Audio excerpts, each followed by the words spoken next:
Well, hey everybody, welcome to another edition of Exploring in My Explorer. You may recognize this handsome devil here. This is Chef Tony Notaro. You may recognize him as Chef Tony on QVC. And so we have become very dear friends over the last couple of years. Yeah. I was blessed to be invited to his wedding, to his beautiful bride, Vivian. We had the best time ever. And so I thought that you guys might want to know some interesting facts about Tony. Oh, boy. Well, first of all, thank you. Our friendship is very, very dear to us, both Vivian and I. We were honored that you were at our wedding to stand up with us and support our relationship. And I think it's been a little bit more than a couple of years at QVC. Well, yeah, a couple more years, but as we've gotten closer. True. That's kind of more what I was inferring to. Well, 2 years plus all of COVID, so about 4 to 5. Yes. But dear friends, and I'm very thankful that you have invited me to your check it out in the Explorer. Thank you so much. So I will let you know, the sun is blazing in the front of the car, and I have a product from QVC, actually, the sun shield draped over to protect us. So you may hear a little banging now and then. I promise I don't have Glenn in the trunk. I promise. So where can we find you on social media? You can find me at Chef Tony TV. So I'm on Instagram. I'm on Facebook. I don't think we have Twitter set up yet because that's really what Vivian does. Okay. You can also find me at A Notaro, so either one will get you to me. And Chef Tony TV is the one that most people do go to see me. And then once I get, if you wanted to say like or you tried to friend me, I'll always go back to you. We love our foodies. You guys are not just customers to us. You never are customers to us. You're family. So I really am pleased to be here today. Absolutely. Well, I'm so excited that you're here. So I have heard this story, but I always love to hear it. How did you get your start in the food industry? Well, I think I got to tell that with a little bit of a Brooklyn accent, you know. Please do. I'll bring out mine too without offending anyone. I like it. Well, my grandparents met when they came here from Italy. They were both widows. So my grandfather had 4 children. My grandmother had 4 children. Oh, wow. They met, got married, and had another 8 children. Oh, wow. True story. My mom was the youngest of all of the 16, and she was kind of the cook of the family. Okay. So between my grandparents and my mom and my father, who was in the fruit and vegetable business his whole life, but was an amazing cook, that's where I got my my passion for food. If you ever been to a real Italian, especially Italian New York dinner, it's an extravaganza. It's a 4-hour meal. You know, Saturdays while kids were out doing whatever they did, roller skating and all that stuff, I was making marinara sauce with my mother, turning tomatoes over the pot, you know, picking basilic all out of the backyard, because we do, even in Brooklyn, we do have our gardens. Yeah. And I made my first meal when I was 14 years old. I served it to my family, and their reaction to what I made got me hooked. Seeing people's faces when they took the first bite, the expression on their face, the love in their eyes, the taste in their mouth, you could see they were just savoring it. I got hooked. I was like, that's what I want to do. I really want to do that. Plus, I love food. So absolutely. Yeah. Best chicken cutlet I've ever had was made by this man here. You're so welcome. Thank you. Okay, so we have your beginnings of the food industry.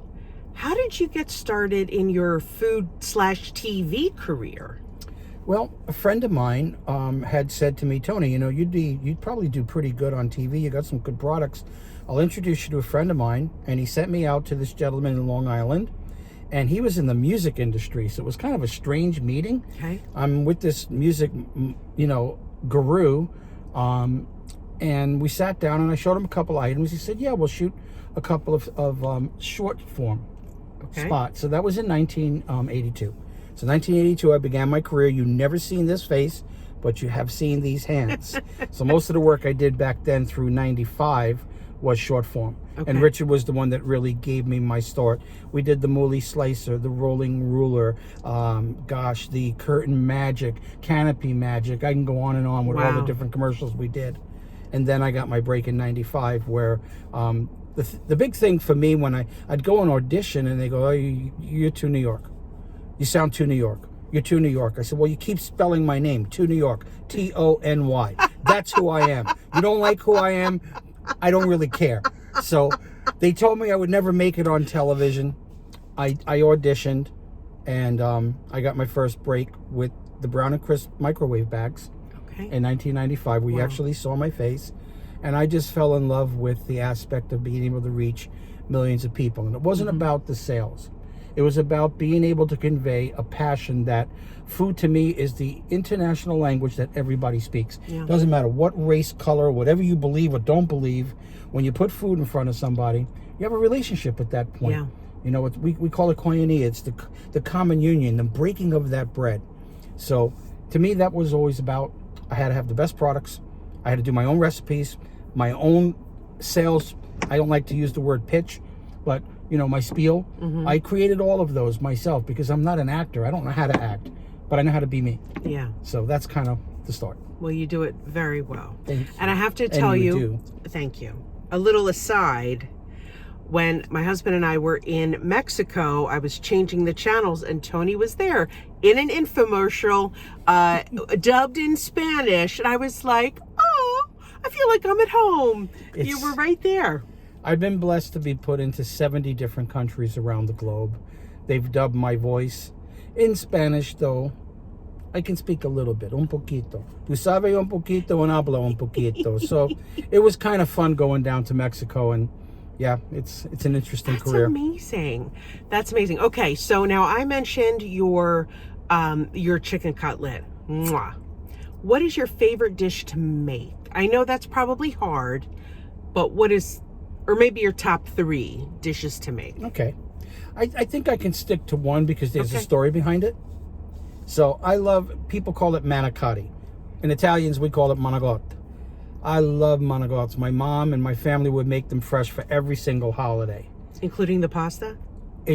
Yes. Oh, wow. It was basically made as a crepe.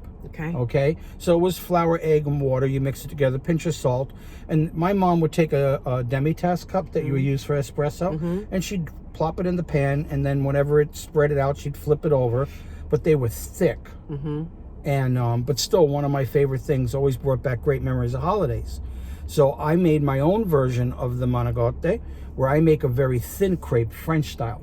Same recipe, okay? So it's funny, the only difference between a manigotte shell and a blinza shell is one's made with milk, one's made with water. Okay. So my shells, I pour the batter in, I mix it around, I take the excess off, and then I turn it lightly and take it off, so they're very thin.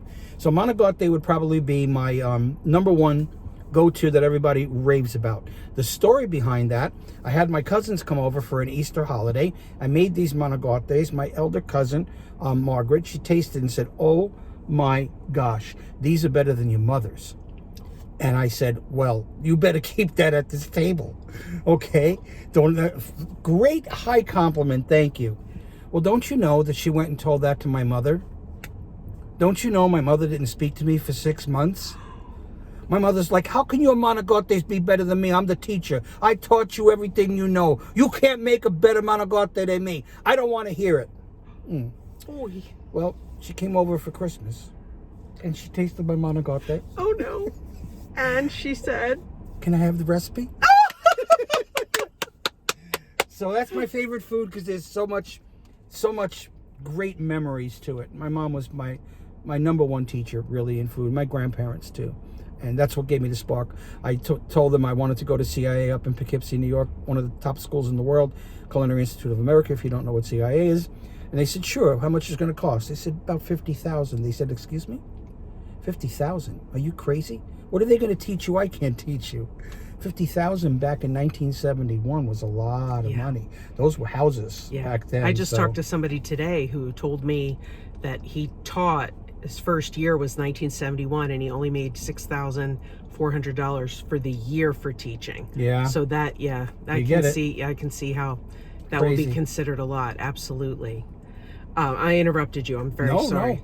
No. Okay. I have been taught by so many cookbooks. I was a kid watching Julia Childs, the remember the Galloping Gourmet? Yeah. Graham Kerr, and so many other Julia Childs, of course. And I had probably, I don't know, back then, $20,000, $30,000 worth of cookbooks.